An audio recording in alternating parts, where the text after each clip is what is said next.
तो जैसे कि मैंने आप सबको पिछले व्लॉग में बता ही दिया था कि हम जा रहे थे बिलासपुर और बिलासपुर से हमें कहीं और भी जाना था। तो फाइनली पहुंच जाते हैं बस स्टैंड। फिर फाइनली हम बैठ जाते हैं आन के बस में और बस में बैठने के बाद हमने अपना सारा सामान भी रख दिया था।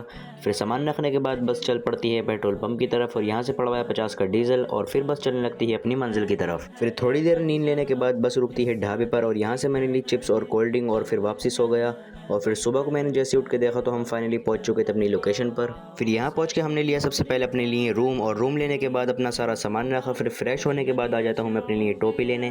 फिर यहाँ से टोपी लेने के बाद जाने लगता हूँ मज़ार की तरफ। तो फाइनली हम अपनी लोकेशन पर तो पहुँच जाते हैं और हमारी लोकेशन का नाम था कलियर। तो आप सब अपनी ईद की छुट्टियों पर कहाँ कहाँ घूमने गए हैं कमेंट्स में ज़रूर बताना। तो फिर फाइनली हम पहुँच जाते हैं साबिर साहब की दरगाह पर और यहाँ पहुँचने के बाद हमने हाज़िरी करी। फिर हाज़िरी देने के बाद मैं आता हूँ इस जगह पे जहाँ पे माशाल्लाह बहुत ही खूबसूरत कबूतर बैठे हुए थे। तो मुझे तो ये बहुत ही अच्छे लगे और आपको कैसे लगे कमेंट्स में ज़रूर बताना।